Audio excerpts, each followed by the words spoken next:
You've probably heard that supervision is a great side hustle, but nobody really explains how to do it without wrecking your schedule, undercharging, overcharging, or creating more stress than it's worth. Today, I'm breaking down exactly what works when you add supervision as a side hustle. The mistakes, the myths, the math, everything you need to do and avoid before you take on your first or your next supervisee.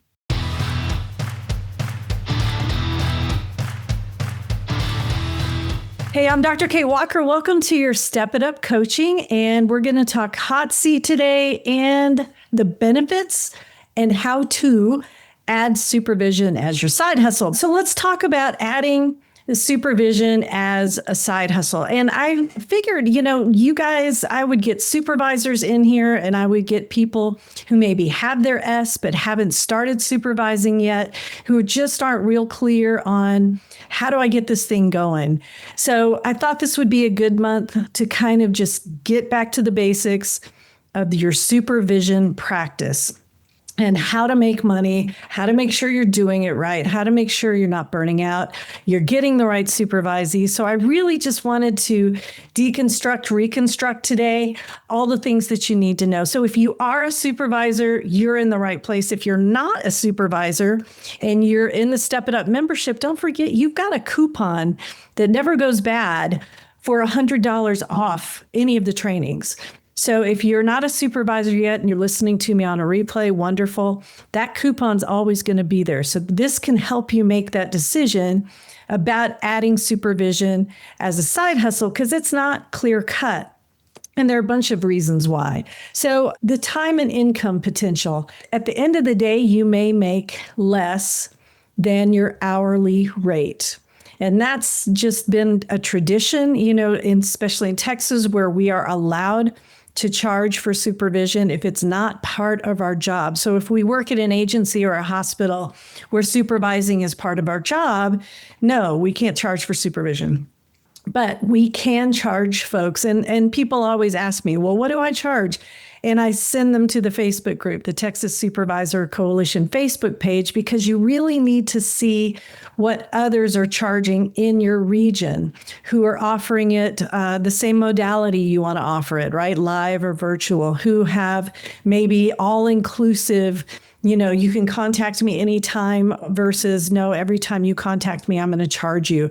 So there are a lot of different ways that you can charge for supervision besides what region you lived in, right? Because that's what we used to tell you for counseling. It's like, well, you know what to charge by looking at other people in your area. Well, if you do virtual supervision, that's everywhere. Step It Up members, you guys have access to a course called Clinical Supervision, How Much to Charge. And I highly recommend that if you're wondering how much to charge for supervision, that you watch that short course. I think it's like 30 minutes. It's not a long one, but it talks about things you can add to supervision, like a specialty. Like if you're an RPT supervisor and you can help your supervisee get their RPT certification, that would definitely be something that you could raise your rate. If you're doing private practice mentoring, definitely could raise your rate. So watch that if you're wondering the how much to charge piece.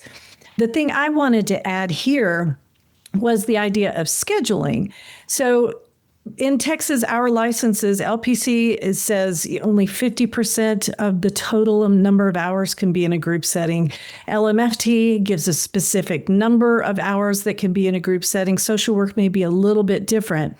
So I know a lot of supervisors make the mistake of thinking, well, I'll just do group all the time, and I'm going to charge everybody, $50 and, that'll be a great moneymaker. Well, you can't do that. You have to do either alternating, every other month or somehow every other week.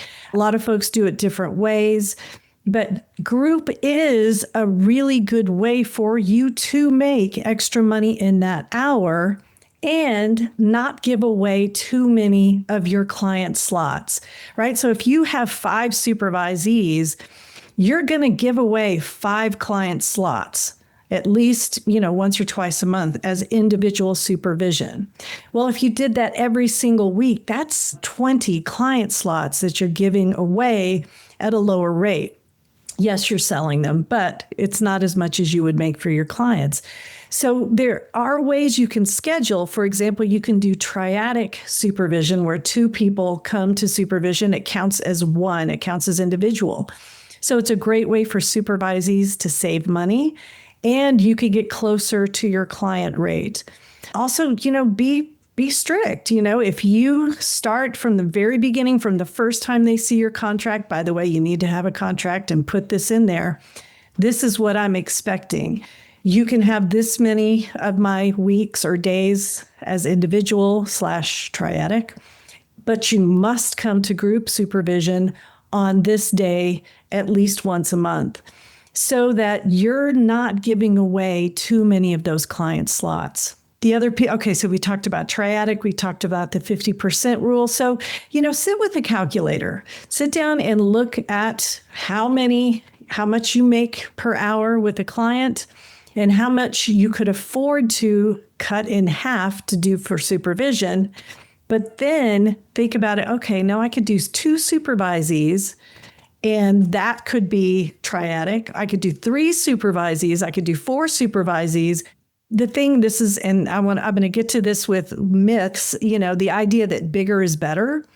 If I have a lot of supervisees and I can make a lot of money, that's a myth we want to bust because it's not at first. Okay. It's sort of like I'm an attorney and I'm going to say it depends. But here's the truth of the matter, right? If you're a new supervisor, you're going to grow developmentally just like your supervisees. So if you are a brand new supervisor, you're a level 1 supervisor. If you have my book, The Clinical Supervision Survival Guide, and you're just trying to get systems in place that work, you're trying to get a schedule in place that works, you're trying to make sure that you're doing everything right, give yourself that first 1 or 2 supervisees before you really take off and then start adding more and more. I mean, I have colleagues that have more supervisees than they have clients, and that's the way they've designed their practice, but they've been supervising a long time. So it's all about, just like with clients, how many hours in a week do you have? So I would caution you before you start your supervision journey, don't think in terms of like you would with clients, like more is better. Okay, start with the idea of how can I adjust my schedule? How can I add a specialization? How can I stand out? And again, you'll learn that in watching that course, Clinical Supervision, How Much to Charge. So look at everything else before you look at volume or the number of supervisees you need to have. So the other thing you can do besides having specialties or certifications that you can give your supervisees is you can be one of the coveted 50% providers, right? One of the folks who can provide continuing education so that people who take your continuing education get to put that in their CE broker account as a 50% course, because supervisors are automatically providers of that 50% that our colleagues need in order to renew every year. So that's kind of cool. You can actually be a CE provider. Marketing, let's talk about that. One myth, and you know what? This is what I found. This is what I found reading the threads, watching the threads on social media. You guys remember that movie, If You Build It, They Will Come? I don't know what the movie was. It was about baseball, right? Back in the 80s. If you think that way about your practice and it's not working, it's not going to work if you think that way about your supervision practice, right? It's not like we have this ability to build it and then automatically there's this flood of supervisees, all right? Even if there was a huge shortage, that just wouldn't happen. So the first myth is, well, I'm just going to be a supervisor and Kate and everybody else says there's a shortage, so I know those supervisees are going to come. No, there are way too many choices out there because on paper, we have enough supervisors. The problem isn't the number of supervisors we have, it's the number of supervisors who do it once or twice and then never supervise again. But they want to maintain that S just in case they decide to start supervising again. And that may be you. That may be you listening to this or watching this right now. So if you build it, they will come if you market. And you have to market in a little bit different way than you do for clients. Obviously, it's a different customer. So you are going to have to get to know universities. You are going to have to make phone calls to professors and tell them, hey, you know what? I'd love to get on your list of people that you recommend for your students after they graduate. You may decide to give webinars to students, offer to speak to their Chi Sigma Iota group. I just got an email today from a Chi Sigma Iota group who asked me to come speak. And that's a great way, if I was still supervising, to get my face in front of these new graduates, because they want somebody they can trust, right? They want to come to somebody who knows the rules, who understands a good supervision contract. Maybe you're one of those amazing supervisors who's going to actually hire them, right? They want to make sure that they go to somebody who understands business. And of course, that's you guys. So you are going to have to massage the network. You're going to have to let people know in the right places, not just announcing on Facebook, hey, I'm here, I'm taking people on. The other thing, that's good. You want to do that. You can join the Kate Walker Training Supervisor Directory. I've got one just for Texas. I know there's some national ones out there, but that's a great way to get your name out there. Also consider taking on practicum interns. Universities everywhere need that, especially the online universities. And if you become part of that pipeline to help graduates, or people in graduate courses graduate and then become associates, right? And you do that by offering them a site where they can do their practicum internship. Again, that builds your trust factor. And it's a way for you to interview before you actually have to interview, which brings me to my next myth, which is I'm not worried about difficult supervisees because I will just interview perfectly. And my answer to that. Grad students, counselors, us, me, we are great conversationalists. Like that's what we're trained to do. And so one of the things to remember is if you have a difficult supervisee, it wasn't because you didn't interview them correctly. All right, there are lots of dynamics in play. And if you take a 40-hour training, it will explain that to you. One of the things we teach in the Kate Walker Training 40-hour training courses, or all of our supervisor training courses, is the OER triad.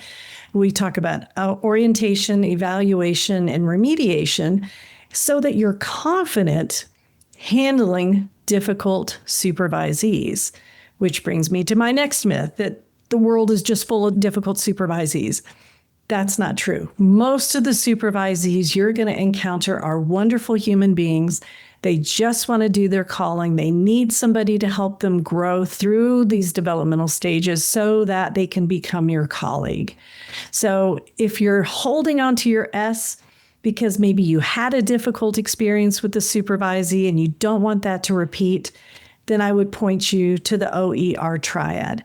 And if you didn't take my course, that's okay. I've got a book out there called the Clinical Supervision Survival Guide. It's in there. And I talk about it all the time too. So you can always go to the podcast or the blogs. Step It Up members, you can go to your trainings where I talk about it. If you are not a supervisor, then take a course that teaches you how to protect your license and manage difficult supervisees ethically and in a way that doesn't negatively impact the relationship. So to set yourself up for success, if you are not a supervisor yet, right? You want to set yourself up for success before you ever get your S or take the training. Make sure that you meet the requirements before you take the course. We still have a lot of folks who take our course who didn't understand they didn't meet the experience hours. So there may be an experience hour requirement. I know in Texas for LPC, it is 5 years. You must be licensed, fully licensed, not associate, fully licensed for 5 years. For LPC and for LMFT, it's 3 years or 3,000 hours. So check the requirements before you invest in a supervisor course. Understand exactly what the course entails. Again, in Texas, it's a 40-hour course, which means it has to have 40 hours worth of material, whether that's video or stuff you have to read or assignments you have to turn in. Understand exactly what that time component is.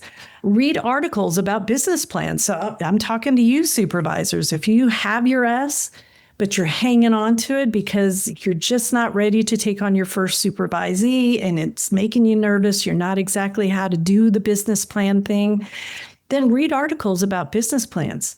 Put it into ChatGPT, find a business plan that works for you. We have lots of resources in the Step It Up trainings, the replays. Also, you can go to the blog, the podcast where we talk about supervision business plans. One of my favorite business plans is the Ann's Place model.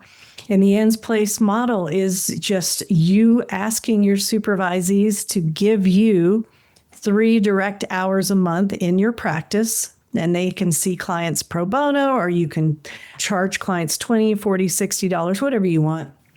But in exchange for those 3 hours, you give them free supervision. So 3 hours a week, that's 12 hours a month. If you are charging their clients $60, right? So that's 3, 6, 9, 12 times 60. Somebody do the math for me. That's more than you're going to make from supervising. So you giving them the opportunity to see clients, but not all, 20 hours a week, right? You don't want to do that for free. We get into tax implications if you're doing that. But if you're asking them to give you 3 hours a week for 4 weeks a month in exchange for free supervision while you offer their services to your community at a lower cost, that benefits everybody. So I highly encourage you to look up the Ann's Place model in our list of blogs, our list of podcasts, and for Step It Up members, it's going to be in your One Start Here module. So last thing, action item, if you are a Step It Up member and you're not a supervisor, get your $100 coupon. Our 2026 courses are coming out soon, so we're going to update the coupon so you can get that too, and watch the How Much to Charge course. All right, it's a quick course. It's just a video. Clinical supervision, how much to charge, and Step It Uppers, it's in your profile.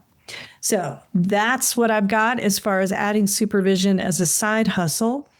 If this helped you think more clearly about adding supervision as a side hustle, hit like, tap subscribe, and grab the supervision onboarding checklist at katewalkertraining.com/checklist so you can start supervising with structure instead of stress.